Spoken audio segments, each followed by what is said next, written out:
안녕하세요. 그리려나입니다. 여러분, 나는 솔로 이번 화 어떻게 보셨어요? 저는 정말 재밌게 봤거든요. 매 기수마다 장르가 조금씩 다르잖아요. 스릴러, 치정 멜로. 근데 이번 기수는 약간 캠퍼스 로맨스 장르 같아요. 대학생들이 MT 와서 벌어지는 몽글몽글한 삼각 로맨스 이런 거 있잖아요. 신입생들한테 어필하는 복학생 선배, 거기에 걸려드는 신입생들, 공부 잘하고 튀지 않는데 알고 보니 예쁜 여자 사귀는 남자 선배, 잘생긴 동기, 분위기 메이커, 연애를 낯설로 배운 모쏠, 세상 착한데 좀 엉성한 아이. 이런 조합 딱 대학교 신입생 느낌 아닌가요? 그 중에서도 저는 주인공을 만인의 연인처럼 모두에게 잘하지만 사실 한 여자만 바라보는 분위기 메이커 남자 선배와 성격 좋은 여선배의 러브스토리로 하겠습니다. 연애 감정을 싹트게 하는 상철, 현숙, 영호, 이 삼각관계가 너무 흥미로워요. 이 관계에 더 몰입이 되는 이유는 이 세 사람의 입장과 고민들이 누구 하나 빠지지 않고 모두 납득이 된다는 겁니다. 저는 초반에는 상철님을 보고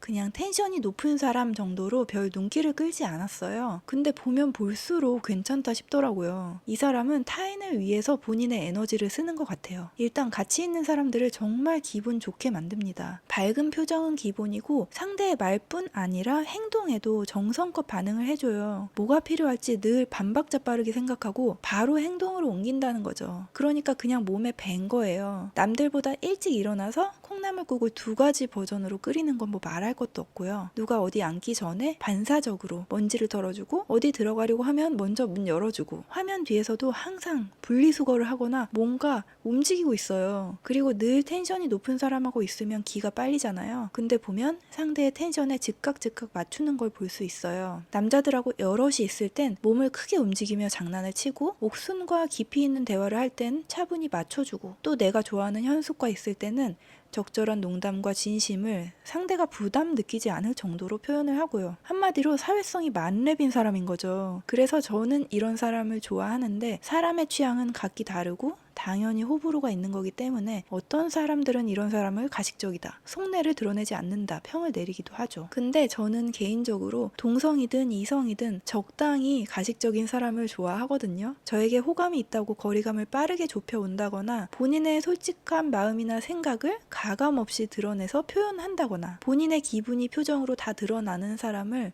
개인적으로는 선호하지 않아요. 인간관계를 잘 해내는 건 정말 에너지가 필요한 일입니다. 그 이유는 상대가 나를 어떻게 볼지, 내가 어떤 모습을 보여줘야 하는지 신경을 써야 하기 때문이죠. 다양한 사람들에게 시시각각 맞추고 좋은 모습을 보이려고 본인을 꾸며내는 건 전 배려와 노력이라고 생각하는 편이에요. 근데 이번 화에서 상철이 데이트권을 무려 2장을 획득합니다. 저는 여기서도 너무너무 좋게 봤던 게 편법을 쓰지 않았다는 점이었어요. 편법. 뒤에서 다시 말씀을 드리겠지만 이게 상철에게 굉장히 중요한 포인트입니다. 사실 800m를 옆으로 뛰는 것이 결코 쉬운 일이 아니지만 영수와 영식 등등 출연자들이 제대로 옆으로 뛰지 않는 모습에서 전 조금 화가 나려고 했어요. 만약 그 결과대로 해줬다면 화가 났을 것 같아요. 너무 과몰입했나요? 제가 봤을 때 6명 중 정말 끝까지 정직하게 옆으로 뛰기를 한 건 유일하게 상철 한 명이었어요. 게다가 본인 생각에는 자기보다 앞서간 광수도 제대로 한 것 같은데 자신에게 1등을 주니까 도리어 이의를 제기하고 탐탁치 않게 받아들이더라고요. 어쨌든 상철은 이렇게 정정당당하게 데이트권 2장을 획득합니다. 그리고 현숙도 데이트권 1장을 따내죠. 이 둘을 통틀어서 단 1장의 데이트권이 있었다면 둘은 아무 문제 없이 데이트를 했을 겁니다. 근데 문제는 이게 너무 많은 거예요. 슈퍼 데이트권의 희소성이 떨어져 버리게 된 거죠. 내가 원하는 물건 딱 1개만 있다면 고민 않고 고를 텐데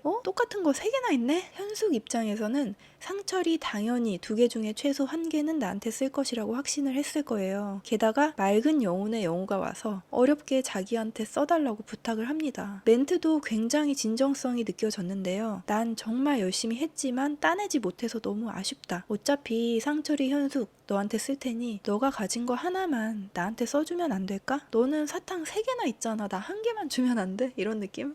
영호에 대한 호기심도 없는 건 아니라 이런 말을 듣고도 거절을 하고 상철을 택한다면 이 사람을 알아볼 기회는 다시는 없을 거라는 생각을 했을 것 같아요. 현숙이 이 프로그램에 나오기 전 배우자를 찾을 때 가장 염두에 쓸 게 뭘까요? 여자든 남자든 다음 연애 상대를 만날 때 그 이전의 연애와 이별이 상당한 영향을 받아요. 사전 인터뷰에서 말했듯이 이전 이별 사유가 남자가 아이를 원치 않는다는 거였잖아요. 다른 사람 같으면 데이트에서 남자가 아이 이야기를 꺼내면 거북할 수도 있었을 것 같은데 현숙 입장에서는 그게 본인의 지향점과 연관이 되면서 가정적인 모습으로 비춰진 것 같아요. 현숙이 원하는 안정적인 직업, 그 안정적인 환경에서 아이를 양육하며 사는 행복한 결혼 생활에 부합하는 이상적인 사람인 거죠. 일단 마음은 상철에게 가 있는 건 맞지만 솔로 나라라는 이 생태계의 특성도 그렇고 근거 있는 자신감으로 분명 상철하고는 데이트를 할 게 뻔하고 그리고 지금껏 봐온 상철의 모습으로 미루어 짐작했을 때 웃으며 이해해 줄 것 같다고 생각을 한 거죠. 상철이 가진 데이트권을 자기의 소유로 생각을 해버린 거예요. 본인은 상철에게 영어로 결정했다고 말해놓고 상철이 데이트권에 대해 말하길 기다리다가 안 하니까 어떻게 할 거냐고 묻잖아요. 마지막으로 영호에게 가능성을 보고 싶고 확인하고 싶었던 거였겠지만 만약 마음이 상철이라면 이제는 마음을 굳히고 확신을 줘야 하는 때인데 사실 너무 안일하게 생각한 건 맞죠. 현숙이 선택을 하기 전에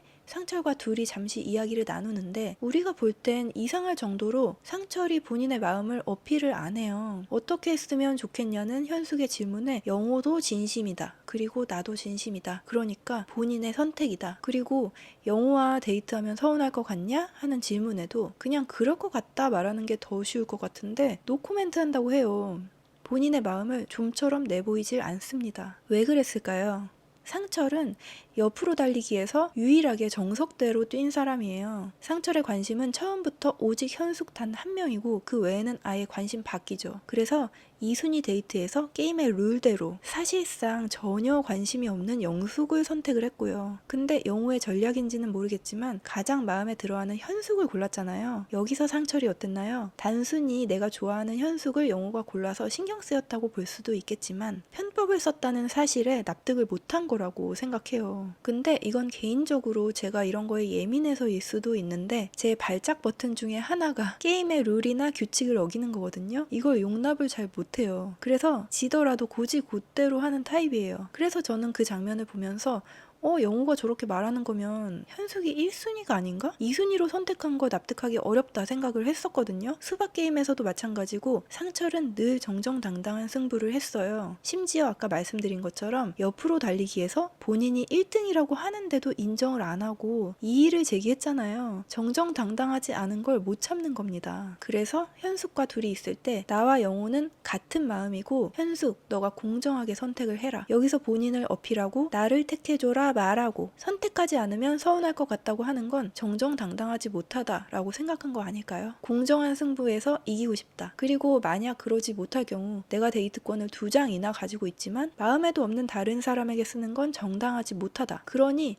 현숙 아니면 쓸 이유가 없는 거죠. 또 감정적으로는 지금껏 내가 많이 노력해왔고 늘 내가 선택을 해왔고 현숙 또한 현숙 본인이 선택을 한 적이 없다고 말했을 만큼 그것을 인지하고 있다. 그러니 나한테 마음이 정말 있는 거라면 선택권이 있는 지금 선택을 할 것이고 그럼에도 선택을 하지 않는 거라면 나한테 마음이 그렇게 크지 않을 거라고 판단을 한 것이겠죠. 이 사람은 공정한 승부, 게임의 룰의 가치를 높게 생각하는 사람이기 때문에 이 현숙이 가진 데이트권이라는 상징적인 의미가 컸고 많이 속이 상했을 것 같아요. 현숙은 이런 상철의 반응에 몹시 당황을 했겠죠. 상상도 못했을 거예요. 현실에선 이런 비슷한 상황이 생기면 바로 갑을이 전환되죠. 갑작스럽게 없던 마음도 커지고 애가 타고 마치 내가 가졌던 걸 다 잃은 것처럼 상실감이 들고 광수가 늘 얘기하는 불안정감이 들었을 거예요. 만약 20대라면 무조건 상철이겠지만 30대 중반이고 결혼을 목전에 두고 내가 생각하는 이상적인 조건을 무시할 수도 없는 거기 때문에 현숙이 어떤 선택을 할지 저도 궁금하지만 저는 대놓고 상철을 응원하겠습니다. 그냥 시청자로서 마음이 가요. 여기까지 상철 현숙 중심의 리뷰였고요.